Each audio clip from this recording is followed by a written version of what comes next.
Good morning guys, welcome to તમારી એક નવા બ્લોગમાં. સવારની શરૂઆત થઈ ગઈ છે. રીતિને નાહી લીધું છે. મેં એને હજુ પૌવા બટાકાનો નાસ્તો કર્યો છે, એટલે આજે એનું લંચ બાકી છે. એનું પછી ખવડાવીશ. મેં આજે એના પહેલાં ખાઈ લીધું છે, કારણ કે એટલે આજે બહુ લેટ ઉઠ્યો છે રીતિ. મતલબમાં કેટલા વાગે ઉઠ્યો રીતિ? 10 વાગે ઉઠ્યો. કારણ કે રાતના છે ને રીતિને ઊંઘ જ નહીં આવતી હતી. રાતના 3 વાગ્યાનો જાગતો હતો, તે સવારે 6 વાગે સૂતો છે.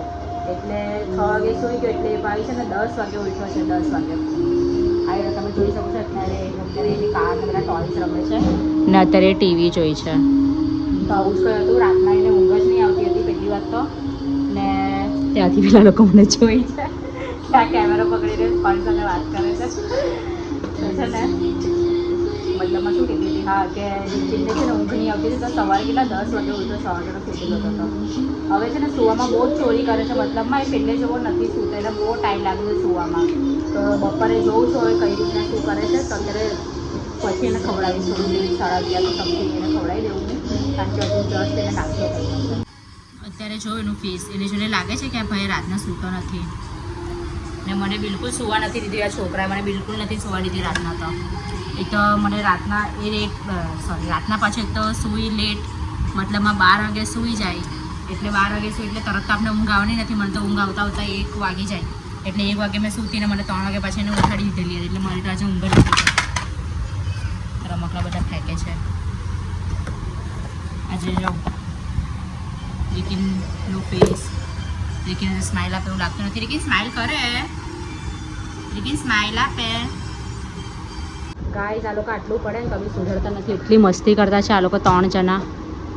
જો મારા મારી જોયું ને રીકિન મેન ગુંડો રીકિન જ છે. રીકિન બધાને મારતો છે વગર કામનો. જો પેલો ભાગી જ ગયો. એટલે તમે જોઈ શકો છો આ લોકો શું કરી રહેલા છે. એટલી મસ્તી કરે છે ને. આ ઘરમાં કોણ છે? જો ભાઈ સાહેબ, હવે રીકીને ઉપર આવવાનું બી નથી ગમતું. રીકીને ખબર પડી ગઈ છે કે ઉપર આવે એટલે મારી મમ્મી મને સુવડાવી દે છે. જોકે મને રમાડતા સુવડાવું છું, તો પણ એ ભાઈને હવે ઉપર આવવાનું નથી ગમતું. એટલો રડે છે ઉપર લાવવું એટલે. તો આયરો અત્યારે રમે છે.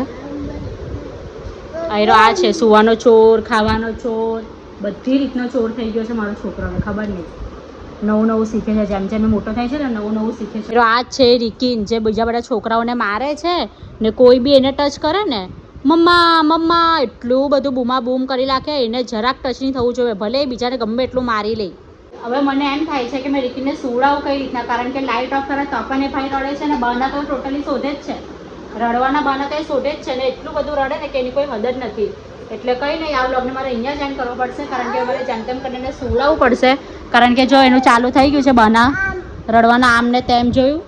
તો કંઈ નહીં, બ્લોગ તમને ગમ્યો હોય તો બ્લોગને લાઈક એન્ડ ચેનલને સબસ્ક્રાઈબ કરી દેજો અને સપોર્ટ પણ કરતા રહેજો.